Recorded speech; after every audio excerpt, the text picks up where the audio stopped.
Morning everyone. Today I want to talk to you about the secret of how you can get a VA to respond to all your comms in your tone of voice. So it's a Wednesday morning. It's quite fresh actually today. Had a really bad night's sleep, about five and a bit hours sleep, which is way under my target 6.5. And banging headache. Didn't really feel like coming out to do this today. But I'm here and I'm doing it. So let's go. So Wednesdays are all things business systems and outsourcing, and this could be a kind of productivity hack as well, to be fair, but it is more of a system, I believe, and it's just revolving around a very simple app. Now I'll talk to you about the app in a minute, but the first thing is that what's the biggest problem that you have when you start outsourcing things to a virtual assistant, especially when it's kind of personalized things like social media communications, emails, these types of things? Well, the first issue is that you've got two choices, haven't you? You can either get the VA to respond on behalf of you. If you're anything like me, only certain emails I'll let my VA respond on behalf of me, i.e. from whatever the name of my VA is, sent on behalf of Kevin Britton. Because although, it gives off a certain reputation, certain image or reputation that you've got your own PA, must be important, that type of thing. It's not really what I want to kind of portray as myself, because some people are absolutely fine with that and like to portray that image. They're absolutely fine, but I would rather have a more personalised approach and not think that I'm portraying that I'm a bit of a big time. It's just my style, it's just who I am. So it's important that when people respond, they either respond on behalf of me if I'm happy with it, or they respond as me. Now, the second part of this conundrum, if they respond as you, then anybody who knows you, generally speaking, if I knew a friend who was using a virtual assistant for their comms, and I knew them quite well, I could instantly pick out whether that was them responding or not, just because you know who they are. And if somebody knows you and they're communicating with you and they get responded to by somebody who clearly isn't you, then that might rub people up the wrong way. So how do we get around that big issue? Okay, well, firstly, I primarily use this technique for people who don't really know me that well. Okay, friends and family,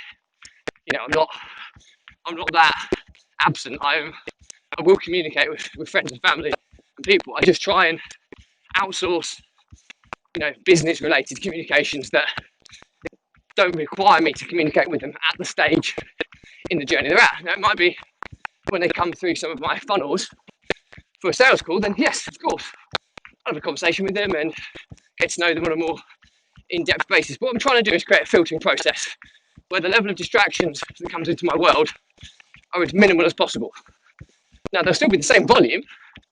The difference will be is that they'll be managed or by my gatekeeper or personal assistant or personal virtual assistant, whatever you want to call them. So how do I get around this? Well, I've talked about in the past about creating templated responses. Now, this is all good and well, and I know lots of people that use Google Docs, but with a content section to respond to certain queries, which is all good and well, but it's flawed in some respect in that you can't really personalise the responses that well without it being really manual.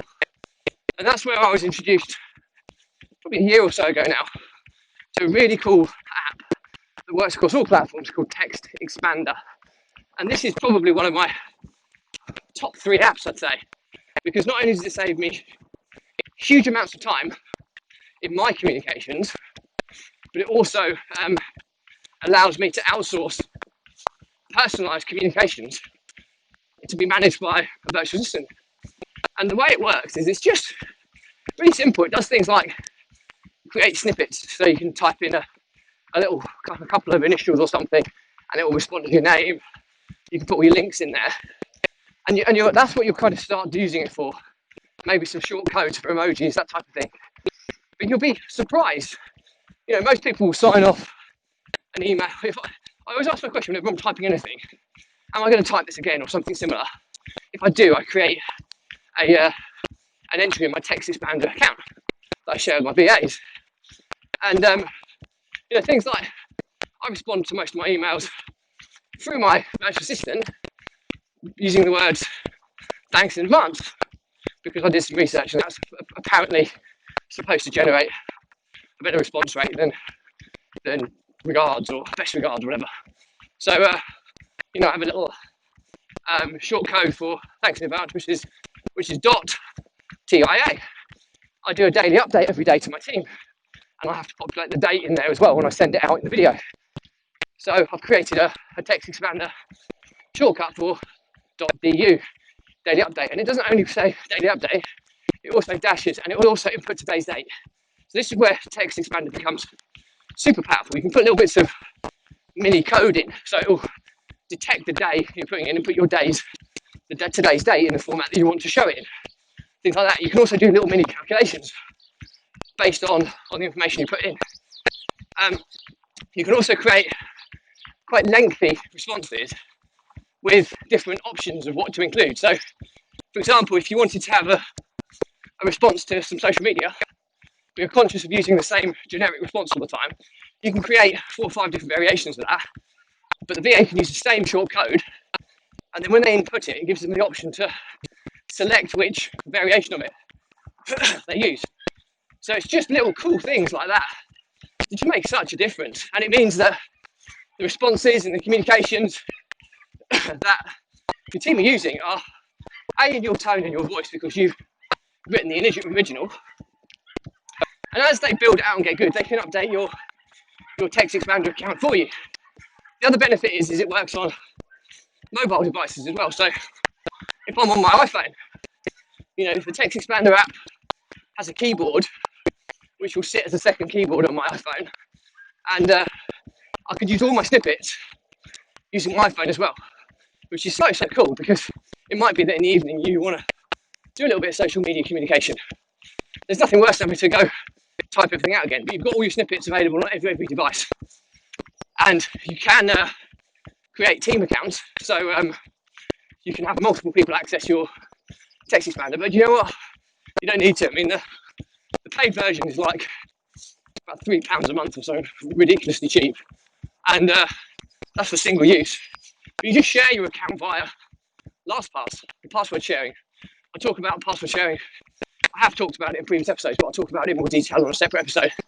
But ultimately, what you're doing is giving somebody else access to your account without sharing the password or user details. So it's secure, and the TextExpander tech currently doesn't really detect that you're doing that. So it's just a little hack to have one account being accessed by multiple people rather than having to pay for multiple users.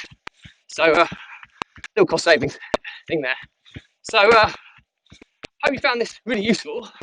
But to summarise, because this is only a relatively short episode today, start thinking about this, because it's so easy to be resistant to doing this. And as soon as you kind of move into this world, it's game changing. The amount of time you'll save. And not only that, TextExpander, you'll find usage for everything, like all your links. So when you need to send somebody a payment link or whatever, you can all store in TextExpander, and you can just use a short text. So all your links can be stored. There's nothing worse than creating loads of customized links and then forgetting them, having to search for them. Those types of things you can use. And it's just so many cool little functions you can do. So have a look with it. It's got some really good tutorials and things as well. But it's up there with the apps that save me the most time, 100%. But it's also up there with the apps that give me a productivity boost on the basis of outsourcing, the basis of other people using it, the basis that it's multifunctional across all platforms. And it's just, I just almost find it a use for every day. So the only thing I would say as a caveat, if you're using it as aggressively as I do, then you need to have a relatively good filing structure to be able to find them, because I've probably got hundreds of snippets already that I've got in my account, and I add to it every day. So think about a sensible filing structure so you can do it. The other cool thing about TextExpander is if you're typing something regularly, it will have a desktop notification and say, here's a suggestion, and it will add a suggestion for you into your account. And you just put the short code in, and bang, it's there already. So super, super powerful. And like I say, I can't sing its praises highly enough. Really, really cool app. It's saved me huge amounts of time. It's been extremely productive, and it works with my team. So it kind of ticks all the boxes for me as one of my favourite apps. So check it out. As always, coming to the big JCB in front of me. So just turn around here before he whacks me with his digger bucket. Right, so now. So yeah, so as always, please let me know your thoughts on this with comments, any questions or anything. I'll always respond.